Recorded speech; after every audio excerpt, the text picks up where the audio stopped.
Bismillah walhamdulillah wa salatu wa salam ala rasulillah wa ala alihi wa sahbihi wa man ittaba'a huda. Amma ba'du fa cette nuit, la nuit du 17 du mois de Sha'ban de l'année 1445 après la hijra de notre prophète Muhammad sallallahu alayhi wa sallam, nous avons pu, par la permission d'Allah tabaraka wa ta'ala, assister à un cours, le 21e cours de notre cheikh Khalid Uthman Abu Abdillah hafidahullah ta'ala, sur l'explication du livre Mawahib al-Mannan de As-Sultan Muhammad ibn Abdillah al-Alawi, Muhammad al-Thalith, Muhammad troisième du nom, rahimahullahu ta'ala. Et nous sommes arrivés, comme vous le savez, à la partie traitant de la prière et de ses conditions. Après avoir terminé dans le cours précédent ce qui est en relation avec at-tayammum, donc les ablutions sèches. Revenez donc à ce cours-là, pour ceux qui ne l'ont pas écouté. Le 19e cours, ou le 20e cours, pardon, traité de at-tayammum, les ablutions sèches. Inch'Allah ta'ala, pour le cours du mois prochain, parce que le cours, comme vous le savez, est un cours mensuel, pour le cours du mois prochain, on va proposer à Cheikh de faire l'explication de la partie traitant de as-siyam, donc du jeûne, au début du mois de Ramadan, pour profiter donc de cela pendant ce mois béni. La partie traitant de Siyam dans le livre Mawahib al-Mannan étant une partie très concise. Inch'Allah ta'ala, on espère pouvoir la terminer en un seul cours. Concernant l'explication de notre cheikh aujourd'hui de cette partie traitant de la prière et de ses conditions, avant de commencer la traduction, j'aimerais mettre en avant deux points. Le premier point est que notre cheikh s'excuse car il était sur la route, car il a eu une urgence, entre guillemets.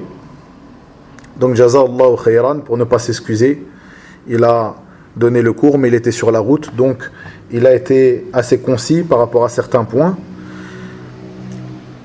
Pour cette raison, et pour une autre raison qui est le détail qui a été fait par le sultan Muhammad ibn Abdillah al-Alawi, rahimahullah ta'ala, dans Al-Matn. Donc c'est-à-dire que le livre de base est déjà très détaillé concernant la prière. Donc comme vous allez le voir, ici le titre est La prière et ses conditions, et c'est en résumé l'explication de la manière d'accomplir la prière de manière générale, en citant quelques-unes, ou en citant de manière générale ses obligations et ses conditions, comme vous allez le voir. Deuxième point, une chose qui est très importante de connaître lorsqu'on aborde l'étude de ce livre, est que le cheikh al-Sultan Muhammad ibn Abdillah al-Alawi a écrit ce livre, comme vous le savez, je l'ai déjà évoqué à plusieurs reprises, selon, donc pour la partie traitant de la jurisprudence, de l'fiqh, puisque la première partie, comme on l'a déjà vu ensemble avec l'explication de notre cheikh, traite des comportements, les comportements que doit avoir l'étudiant, de même que l'enseignant, aussi des parties traitant des mérites du Coran, de certaines sourates, et de la manière de les apprendre et de les mémoriser. Puis la partie traitant de Al-Aqida, la croyance, qui a été prise du livre Al-Risala de Ibn Abi Zayd Al-Qayrawani, rahimahullah, qui est la croyance des gens de la Sunna, walillahi alhamd.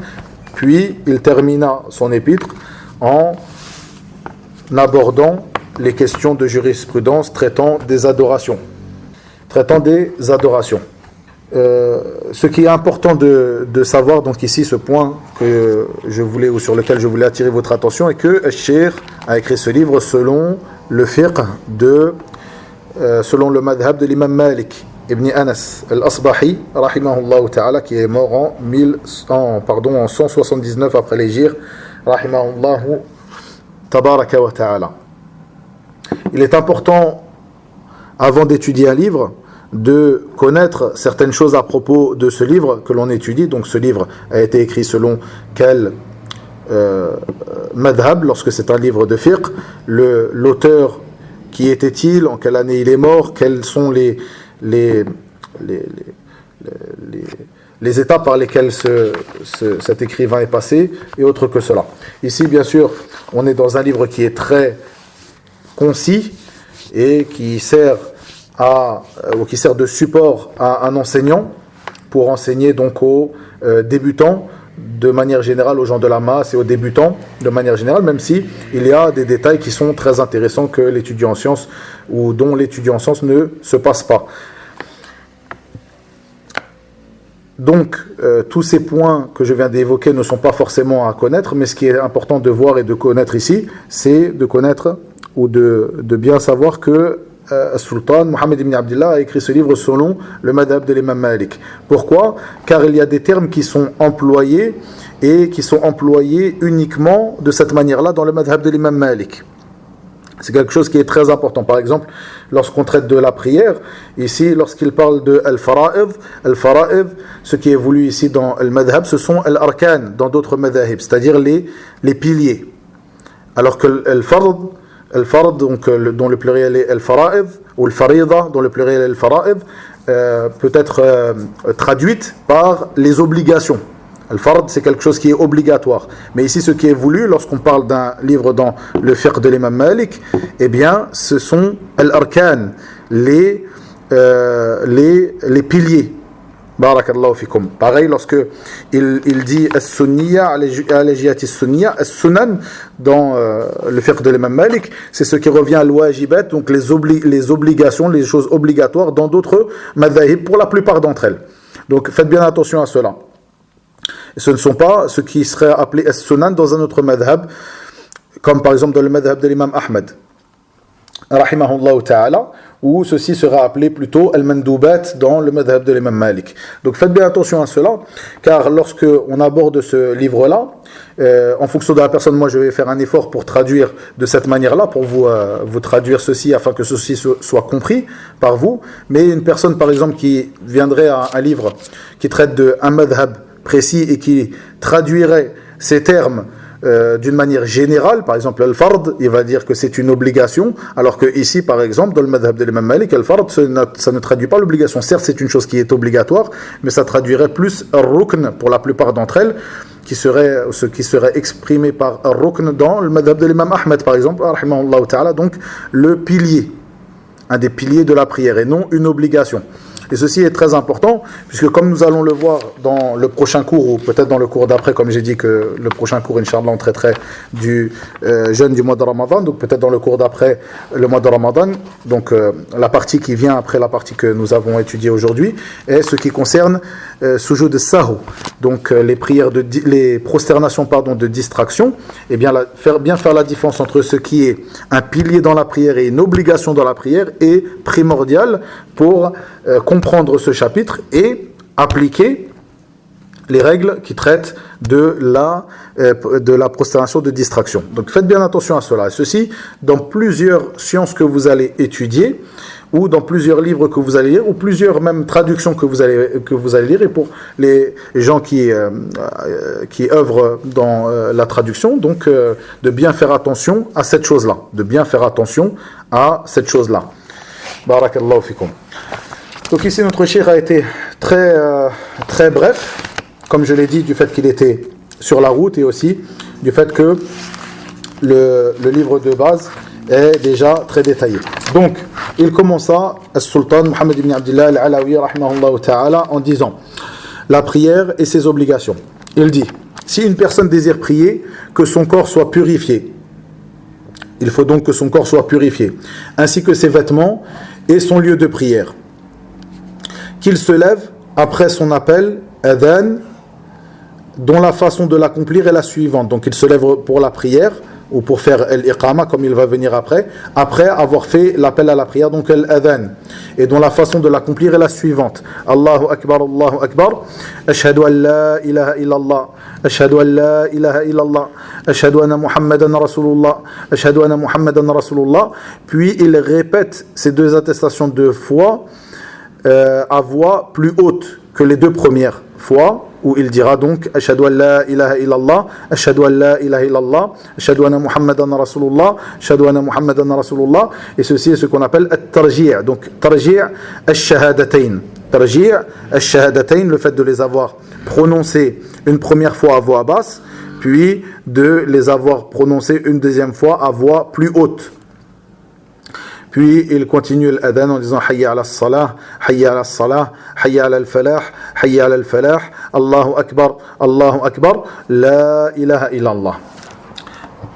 Notre cheikh de dire, Hafidahullah ta'ala, que ici, As-Sultan al-Alawi, rahimahullah ta'ala, commence dans cette partie où il détaillera donc la prière et ses conditions. Il nous dit qu'il commença par l'adhan.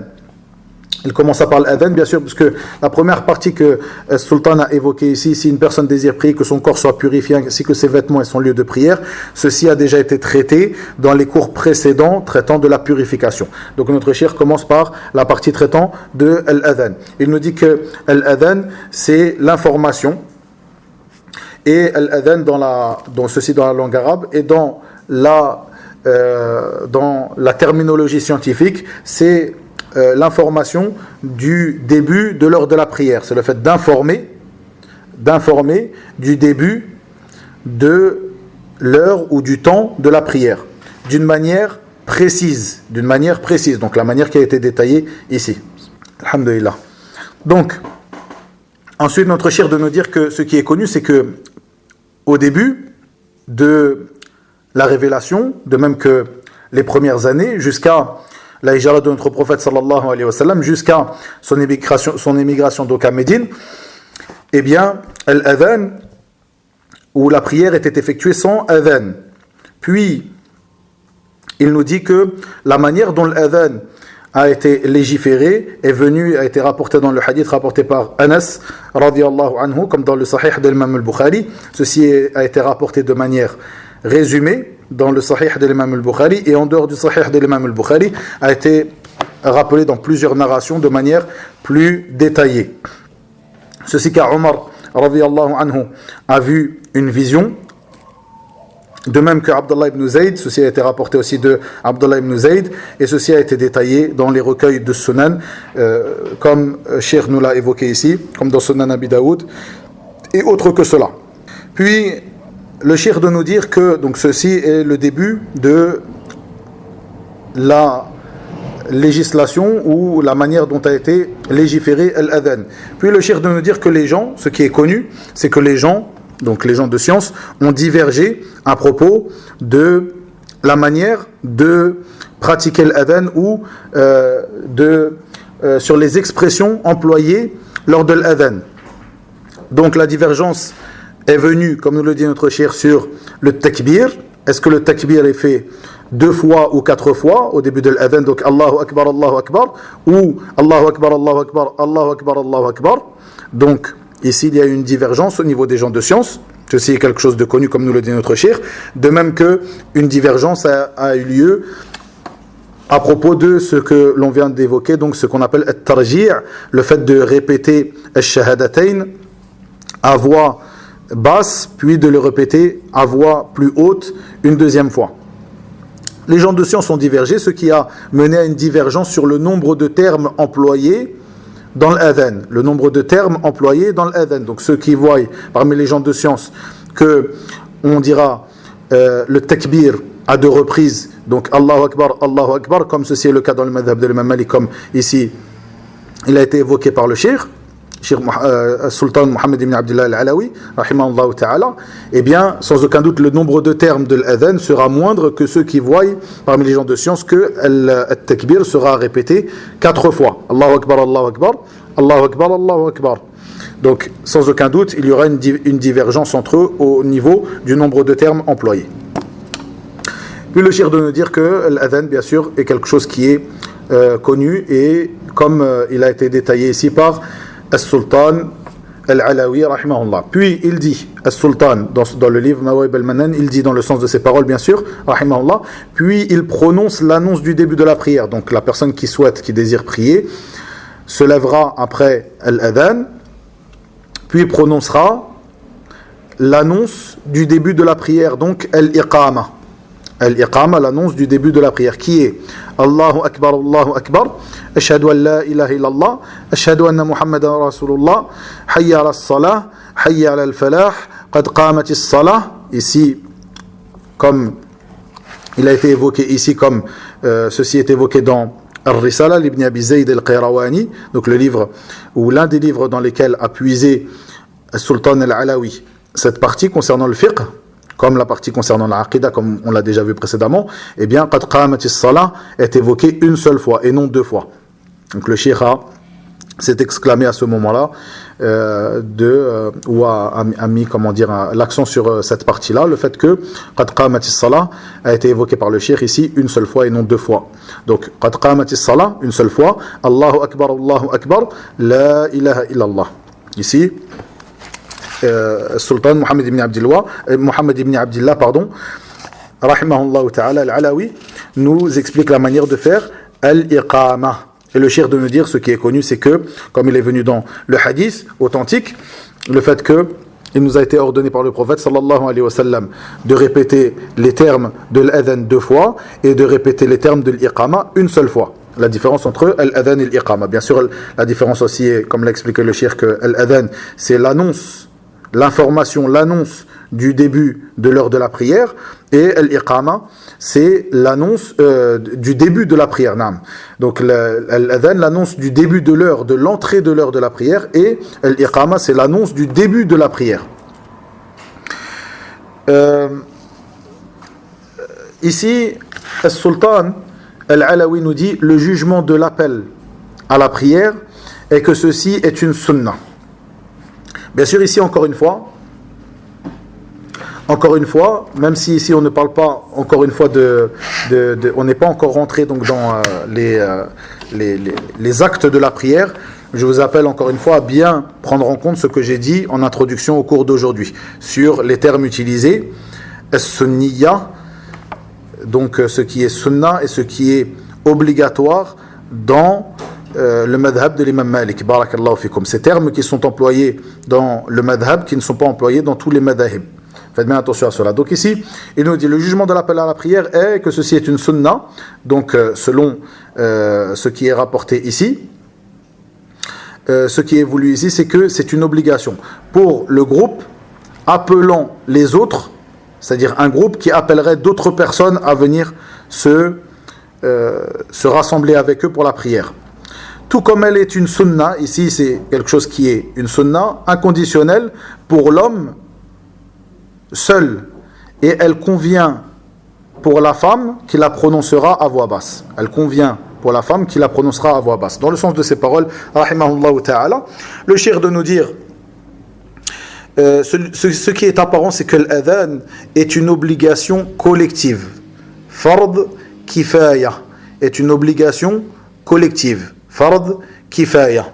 Barakallahu fikum. L'adhan, lorsque il y a un groupe, ceci est une obligation collective.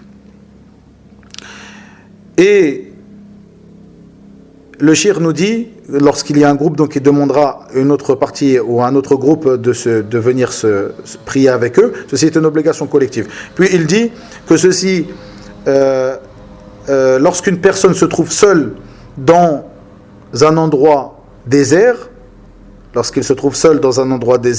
ceci sera une sunna. Et nous voyons dans cela le hadith où le prophète sallallahu alayhi wa sallam nous dit que Allah tabaraka wa ta'ala s'étonne de celui qui fait cela, donc qui appelle à la prière dans un endroit désert. Et d'autres hadiths, comme nous le cite notre cheikh, hafidahullah ta'ala, d'autres hadiths qui montrent le caractère recommandé d'effectuer cela pour une personne qui serait dans un désert seul, donc de faire al-adhan. Puis le cheikh de nous dire que ce qui a été évoqué ici par le sultan al-Alawi rahimahullah ta'ala concernant le fait qu'il convient à la femme de prononcer l'adhan et ceci à voix basse, le cheikh dit qu'il ne connaît pas de preuve de cela. Puis le sultan al-Alawi commença à détailler rahimahullah ta'ala la manière d'effectuer la prière. Bien sûr, ici je rapporte l'explication, le sharh de notre cheikh Abu Abdel A'la hafidahullah ta'ala, qui est un sharh, comme je l'ai dit, qui est une explication qui est concise. Comme le livre de base est un livre qui est concis, mais malgré le fait qu'il que ce dernier est concis, c'est quelque chose qui est très complet. Maintenant, ici, on ne rentre pas dans des détails, puisque le livre, comme je l'ai dit, c'est un livre qui est fait comme étant un manuel pour l'enseignant, pour enseigner aux débutants, que ce soit des enfants ou autres, de même que le sharh de notre cheikh, comme il l'a évoqué à plusieurs reprises aujourd'hui, dans le sharh de cette partie, c'est un livre qui est concis, et le sharh aussi doit être concis, et c'est un livre qui est pour les débutants.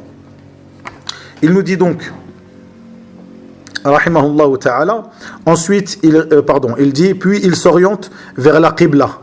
Puis il s'oriente vers la qibla et dit Allahu Akbar, obligatoirement.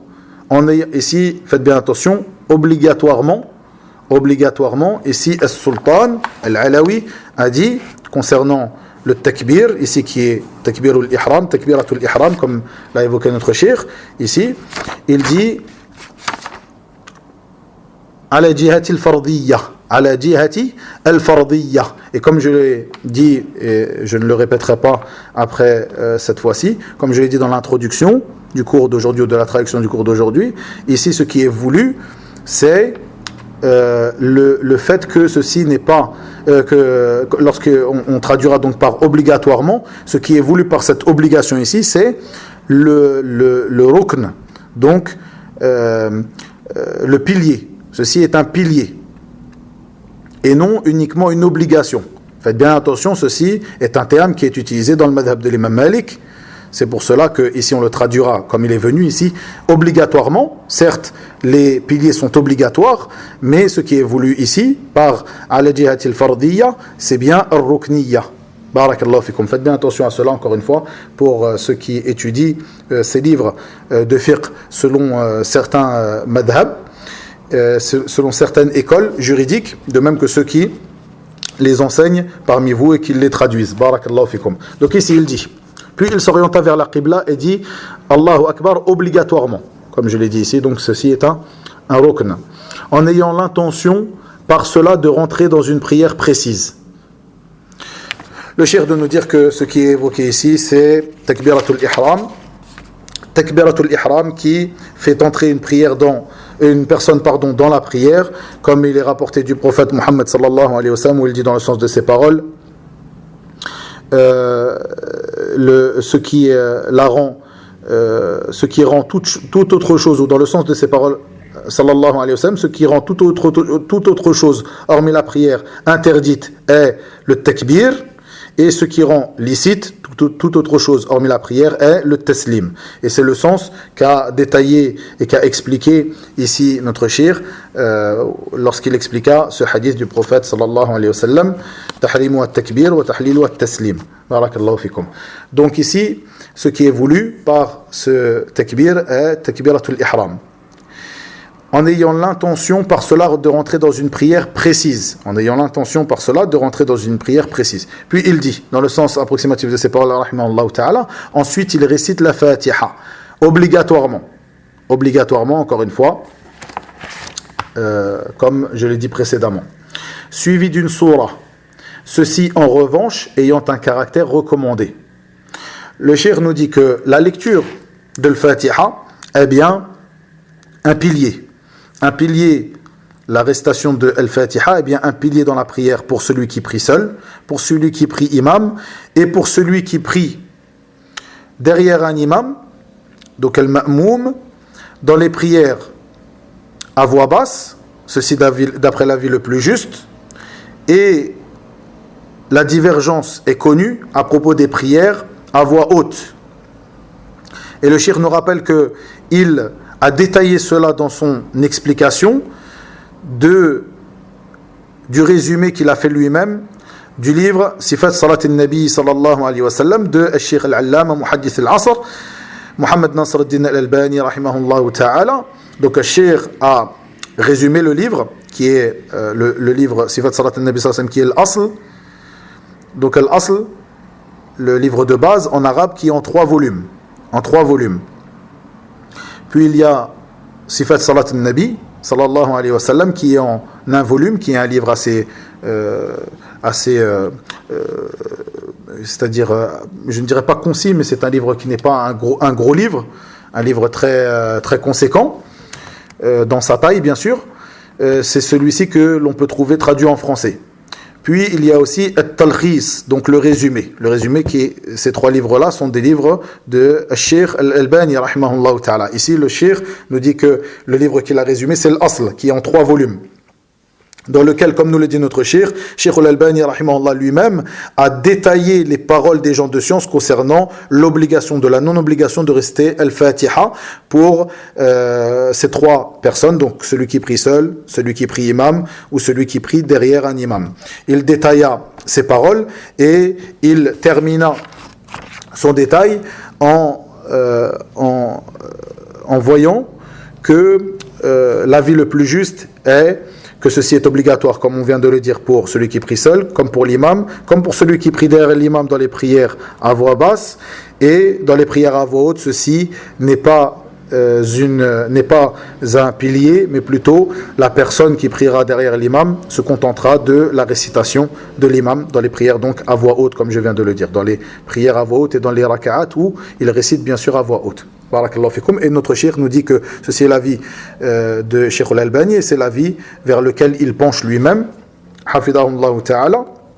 Et lorsqu'il expliqua à 2 reprises son résumé du livre de Cheikh Al-Albani, c'est ce qu'il a détaillé et il appelle celui qui voudrait en savoir plus à revenir vers son détail de ce livre, son explication de ce livre ou du résumé de ce livre. Concernant non, excusez-moi, je vais m'arrêter 2 minutes et je reprends. Non, excusez-moi. Donc, revenons au cours. Donc ici, à partir de là, notre cheikh a vraiment été encore plus concis et s'est restreint ou s'est contenté d'acquiescer la plupart des choses qui sont venues dans la parole de Cheikh Mohammed ibn Abdillah al-Alawi, hormis certains points qu'il commenta. Donc, ensuite, l'auteur, al-Alawi, Mohammed al-Thalith, rahimahullah ta'ala, a dit, dans le sens de ses paroles, pardon. Ensuite, il s'incline en disant Allahu Akbar. Donc ici, il parle de ar-ruku', l'inclinaison. Ensuite, il s'incline en disant Allahu Akbar. Et il positionne ses 2 mains, à hauteur de ses épaules, et il aligne son dos avec sa tête. Il ne lèvera pas sa tête ni ne la baissera. Il ne lèvera pas sa tête ni ne la baissera. Il fera que son dos soit un prolongement ou de sa tête, pardon, un prolongement de son dos. Puis il glorifiera Allah dans son ruku', dans son inclinaison, en disant Subhana Rabbiyal A'la. Ici, cette partie-là, le cheikh n'a pas, lorsque j'ai lu cette partie-là, le cheikh n'a pas, fait de commentaires, mais ce qui est correct, c'est que à ce moment-là, comme vous le savez, le tasbih, la glorification d'Allah tabaraka wa ta'ala, au moment de ruku' Subhana Rabbiyal Azim, et non Subhana Rabbiyal A'la, qui est la glorification lors de as-sujud. Barakallahu fikum. Donc peut-être que Cheikh n'a pas fait attention et dans le cours, je n'ai pas eu le temps de lui faire ce commentaire. Donc ici, il fera la glorification de son Seigneur en disant Subhana Rabbiyal Azim, qui pourrait être traduit par pureté à mon Seigneur le très grand. Wallahu a'lam. Et Cheikh Al-Alawi nous dit ici, rahimahullah, ensuite il relèvera sa tête, et ceci de manière obligatoire, en disant Sami Allahu liman hamidahu. Donc il relèvera sa tête en disant Sami Allahu liman hamida, qui pourrait être traduit par qu'Allah entende celui qui le loue, qu'Allah entende celui qui le loue, wallahu a'lam, jusqu'à ce donc il relèvera sa tête de son ruku' en disant Sami Allahu liman hamida, jusqu'à être droit, jusqu'à se redresser et revenir de manière droite ou d'être droit dans son redressement. Et donc le cheikh ici va commenter cette partie-là. Il nous dit, hafidahullah ta'ala, ici, le sultan nous parle de ar-ruku', donc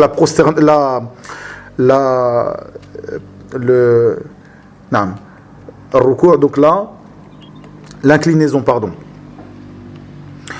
Et le cheikh de nous dire que ceci est comme l'a détaillé Sultan al-Alawi ici dans cette partie que je viens de vous traduire. Il nous dit, c'est comme ceci que les preuves ont été rapportées. Il a été rapporté que le prophète Mohammed sallallahu alayhi wa sallam, lorsque il était en inclinaison, sa tête formait un prolongement de son dos, et il est rapporté que si l'on déposait un récipient sur son dos, eh bien, ce récipient resterait tel quel. C'est-à-dire qu'on pourrait poser un récipient sur son dos tellement ce dernier était droit. Tellement ce dernier était droit. Puis le cheikh de nous dire qu'il pose aussi ses mains sur ses genoux. Pendant son ruku', il pose ses mains d'une certaine manière. C'est-à-dire qu'il posera ses mains en prenant ses genoux dans ses mains. Il n'écartera pas les doigts d'une manière, c'est-à-dire il n'écartera pas beaucoup les doigts, ni ne les resserrera. Plutôt il sera entre les deux. Il posera ses mains sur ses genoux, entre l'écartement de ses doigts et le fait de resserrer ses doigts. Et le cheikh de nous dire que la partie traitant de ar-rafa' min ar-ruku', donc le fait de se relever de l'inclinaison, de se redresser de l'inclinaison, ceci est un rukn, donc ceci est un pilier de la prière. Et la prière n'est pas valide sans ce redressement de ruku', comme une personne qui se serait inclinée et qui irait directement en sujoud après cette inclinaison, ou une personne qui ne se serait pas redressée correctement. Donc à ce moment-là, ce redressement de ruku' ne serait pas complet, ne serait pas valide s'il ne s'était pas redressé correctement. Donc il dit que parmi les choses que beaucoup de gens ne font pas à ce moment-là, au moment de se redresser de l'inclinaison, est qu'ils ne sont pas sereins. Ils ne sont pas sereins. La sérénité, at-tuma'nina, dans le redressement du ruku' est une chose qui ne se retrouve pas chez beaucoup de gens. Donc le cheikh nous invite à faire attention à cela. Hafidahullah ta'ala.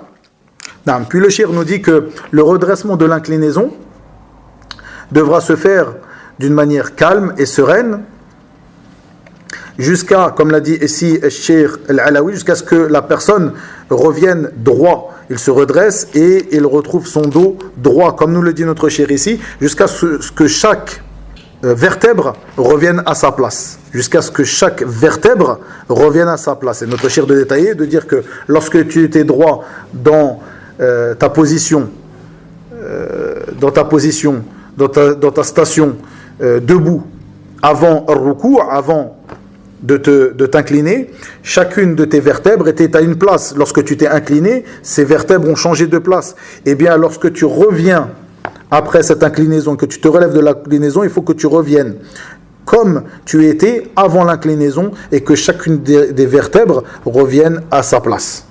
Puis le cheikh de nous dire aussi que cette formule, Sami Allahu liman hamida, donc dans le sens approximatif de ces paroles, qu'Allah entende celui qui le loue, ceci est une obligation. Ceci est une obligation dans la prière. Ceci est une obligation dans la prière. Puis le cheikh de commenter la partie où le sultan al-Alawi nous parle de as-sujoud, où il nous dit dans le sens de ces paroles, rahimahullah ta'ala, puis après donc cette relevée de l'inclinaison, la personne se prosternera. La personne se prosternera en disant Allahu Akbar. Donc il descendra pour se prosterner en prononçant le takbir Allahu Akbar. puis il invoquera dans son sujoud, dans sa prosternation, par ce qu'il voudra. Et il nous précise, Sultan al-Alawi rahimahullah ta'ala, que le prieur se prosternera sur 7 os. Sur 7 os. Il nous dit sur le front, sur les 2 mains, sur les 2 genoux et sur le dessous des orteils. Sur le front, et ce qui est voulu ici, puisque si on compte le front, les 2 mains et sur le front, et bien sûr il va avec le front le nez, donc il rentre dans le front le nez, puis les 2 mains, ceci fait 3, donc le front et les 2 mains ça fait 3, puis les 2 genoux ça fait 5, et le dessous des orteils, des 2 pieds, donc ça fait 7. Il se prosternera sur 7 os. Le cheikh de commenter et de nous dire que ceci a été rapporté par Abdallah ibn Abbas comme dans As-Sahihayn, dans les 2 recueils authentiques. Et ceci est une obligation dans la prière de se prosterner donc sur ces 7 os. Ceci est une obligation de se prosterner sur ces 7 os. C'est-à-dire qu'il est obligatoire pour la personne de se prosterner sur ces 7 os. Si la personne ne se prosterne pas sur ces 7 parties, évoqué ici dans le hadith, évoqué ici dans le livre par le cheikh, eh bien son sujoud ne sera pas complet. Et le cheikh nous rappelle encore une fois qu'il devra être serein dans cela. At-tuma'nina, car at-tuma'nina, donc la sérénité et l'apaisement dans la prière est bien un pilier dans l'ensemble de la prière et dans l'ensemble de ses stations. Le cheikh nous dit aussi que l'ensemble des takbirat dans la prière, donc c'est takbirat que l'on fait pour passer d'une station à une autre. Donc ici, il ne rentre pas takbiratul ihram qu'on a évoqué au début du cours, mais l'ensemble des takbirat par lesquels nous changeons de station, comme ici par exemple le takbir qui a été évoqué au moment où on se redresse, donc après s'être redressé de l'inclinaison du ruku', et ce takbir qui a été fait ensuite pour se prosterner, et bien ce takbir est un takbir qui est appelé takbir ou c'est takbirat forme takbirat al-intiqal, donc c'est takbirat qui sont pour changer de station. Le cheikh nous dit que toutes ces takbirat sont obligatoires. Toutes ces takbirat sont obligatoires dans la prière. Simplement, il fait partie de la sunna de lever ses 2 mains au moment de prononcer l'une de ces takbirat. Ceci fait partie de la sunna. Mais le cheikh insiste sur une chose très importante. Il nous dit que même si ceci fait partie de la sunna, c'est-à-dire de lever ses mains au moment de ces takbirat, le fait d'avoir en conviction et en croyance qu'il faille délaisser, il est obligatoire de délaisser le fait de lever les mains, ceci est une innovation, une bid'a. Donc, ici il faut bien faire la différence entre le fait de lever les mains. Une personne qui lèvera les mains aura suivi la sunna, comme nous le dit notre cheikh. Ceci est une sunna. Une personne qui aura délaissé le fait de lever les mains, s'il délaisse par oubli ou en étant persuadé que ceci est une sunna, mais parce que du fait que c'est une sunna, ce n'est pas une obligation, il décide de ne pas lever les mains, eh bien ceci, il n'y a pas, cette personne-là, on dira qu'elle n'a pas accompli une sunna, qui est un acte surérogatoire, un acte méritoire. Mais si cette personne ne lève pas les mains, car elle a en conviction et en croyance que ceci ne fait pas partie de la sunna, de lever les mains au moment de toutes ces takbirat, nous dirons que sa croyance même de cette personne-là et le fait de ne pas lever les mains est une innovation, est une bid'a. Et le cheikh de détailler après cela et de dire que c'est pour cela que l'imam al-Bukhari, rahimahullah ta'ala, a écrit son livre où cette épître, qui est une épître connue, sur Raf'ul Yadayn fi s-salah, donc le fait de lever les mains, les 2 mains dans la prière, ceci en réponse à une parole qui était connue à son époque, une parole de Al-Ahnaf, donc des gens qui sont sur le madhab de l'imam Abi Hanifa, rahimahullah ta'ala. et où il, donc dans cette parole qui était connue, qui venait de personnes qui s'apparentaient au madhab de l'Ahnaf, qui renie ou qui ne reconnaissaient pas la légitimité de lever les mains et le caractère, son caractère recommandable ou son caractère louable, donc de lever les mains, que ceci est une sunna. Et donc, à partir du moment où cette parole était répandue à son époque, l'imam al-Bukhari a réfuté cette parole en écrivant son livre, donc cet épître, Juz fi raf' al-yadayni fi as-salah, rahimahullah ta'ala. Le cheikh nous a évoqué ceci, ceci est une faïda, ceci est un profit et un bénéfice très important. Barakallahu fikum. Il nous rappela aussi, hafidahullah ta'ala, une parole de Al-Hasan al-Basri, rahimahullah ta'ala, où il rapporte que les compagnons du prophète sallallahu alayhi wa sallam levaient leurs mains, et ceci était apparent de eux, ils levaient leurs mains au moment de chaque takbirat dans la prière, dans le sens de ces paroles, rahimahullah ta'ala. Puis As-Sultan al-Alawi nous dit, dans le sens de ces paroles, ensuite il lèvera sa tête, et ceci de manière obligatoire, donc ceci est un pilier dans la prière. Il lèvera sa tête, donc il se relèvera du sujoud en disant Allahu Akbar. Encore une fois, Allahu Akbar, ce takbir ici est une obligation, puisque c'est un takbir d'intiqal, donc un takbir ou une takbira de changement de station, comme on l'a dit précédemment. Puis il s'assiera, donc ici on parle de après la première sajda, après le premier sujoud.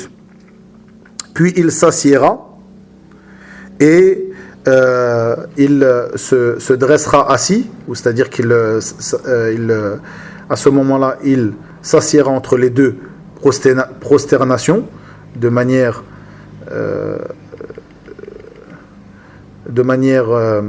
comme on l'a dit précédemment, de manière calme et sereine,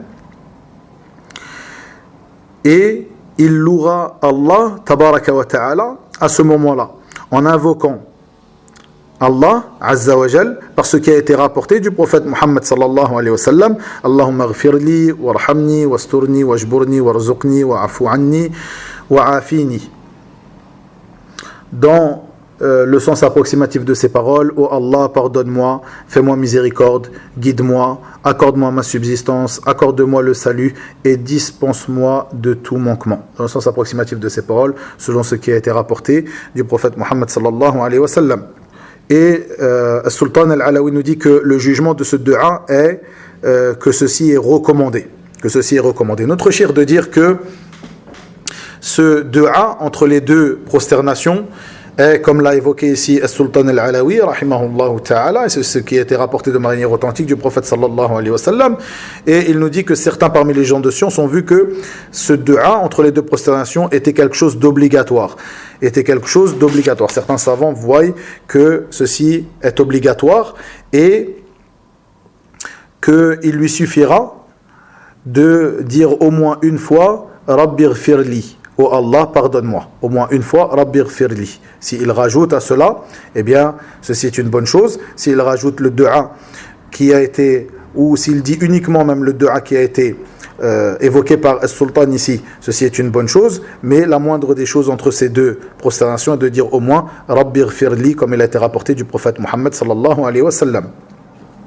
Puis Sultan al-Alawi rahimahullah ta'ala nous dit, comme vous le voyez, entre parenthèses, donc comme vous le voyez, le cours d'aujourd'hui était assez conséquent, donc ça faisait 2 mois que nous n'avions pas eu cours avec notre cheikh, hafidahullah ta'ala, donc jazallahu khairan, malgré qu'il était sur la route, il a donné du temps, qu'Allah le récompense, il a donné du temps pour nous expliquer toute cette partie concernant le détail de la prière et de ses conditions. Hafidahullah ta'ala. Ensuite, donc, Sultan al-Alawi nous dit, puis ensuite il se prosterne une deuxième fois, et ceci est un pilier, comme lors de son premier sujoud, lors de sa première prosternation, puis il lèvera sa tête en disant Allahu Akbar, ceci encore une fois est un pilier dans la prière, et il se relèvera après cela, donc après cette deuxième prosternation, il relèvera sa tête en disant Allahu Akbar, il se relèvera en disant Allahu Akbar, ceci est un pilier, et jusqu'à revenir à sa station debout, comme au début de sa première raka'a. Et il nous dit, rahimahullah ta'ala, puis il fera dans chaque raka'a, donc dans chaque unité de prière, il fera comme il a fait dans la première raka'a. Puis lorsqu'il aura prié 2 raka'a, eh bien il s'assiera à la fin de la deuxième raka'a en disant At-tahiyatu lillah, Az-zakiyatu lillah, At-tayyibatu was-salawatu lillah, Assalamu alayka. Excusez-moi. Assalamu alayka ayyuhan nabi wa rahmatullahi wa barakatuh. Assalamu alayna wa ala ibadillahi as-salihin. Ila akhir ad-du'a. Puis il fera le salam, donc la salutation de fin de prière. Ici, Naam. Naam. أيوة. الأخ عبد الصمد مرحبا. نعم. طيب المهم. Il fera ensuite donc la salutation de fin de prière. Notre cheikh de nous dire que ici As-Sultan Al-Alawi rahimahullah ta'ala nous a évoqué le détail de At-Tashahhud.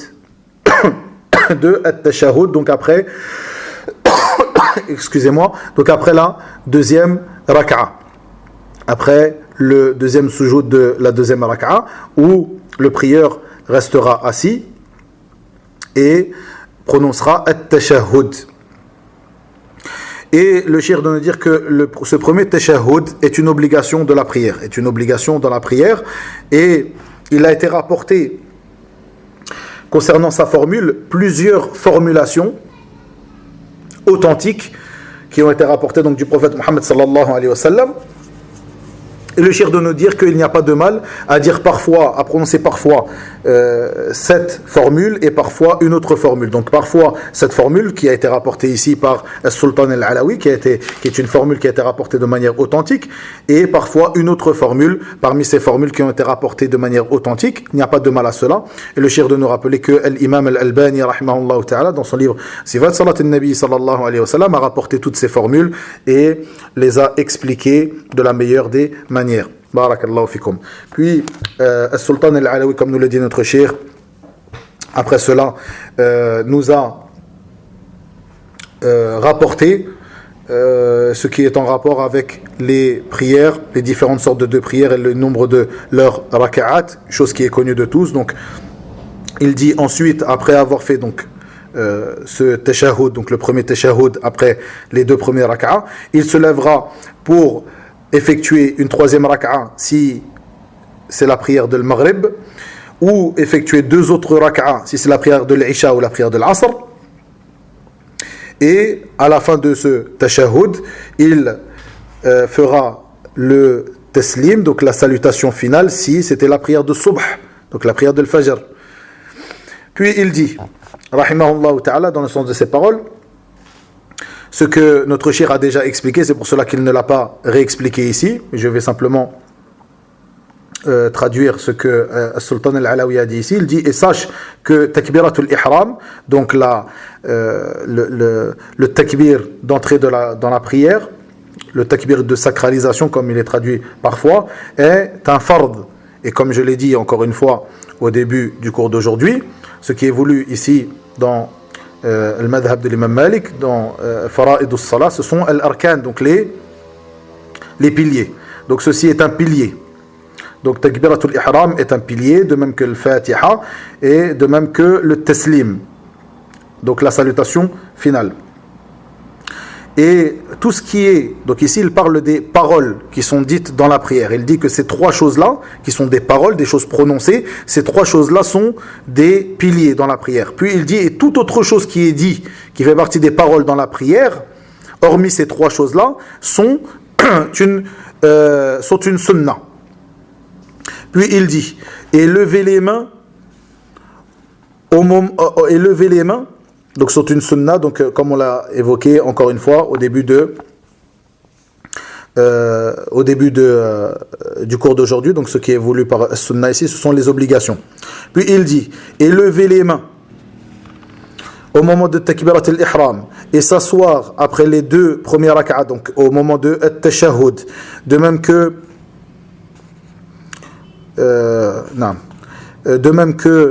de tourner la tête un petit peu au moment de faire la salutation finale. Ces trois choses-là sont des sunan. Et il dit, et autre que cela parmi donc ces choses-là sont des sunan, donc des obligations, et autre que cela parmi les actions dans la prière sont des piliers, comme al-ruku', donc l'inclinaison, as-sujud, la prosternation, de même que tuma'nina, donc la sérénité, et l'i'tidal, le fait de se dresser correctement. Donc on comprend ici, encore une fois, comme je l'ai dit au début du cours, et faites bien attention à cela quand vous étudiez un livre qui est un livre selon un madhab précis, même si ce qui est voulu ici, ce n'est pas l'étude du madhab, ce sera l'étude de ce que contient le livre comme enseignement, mais lorsque vous savez que ce livre a été écrit selon un madhab précis, il faut bien faire attention à ces termes employés. Donc ici, une personne qui traduira al-fard par l'obligation se sera trompée. Ce qui est voulu ici par le fard, c'est bien al-rukn, donc le pilier dans la prière. Et ceci va avoir un impact sur sur des règles qui viendront par la suite, par exemple concernant ce jeu de sahou et les erreurs qui peuvent être commises dans la prière.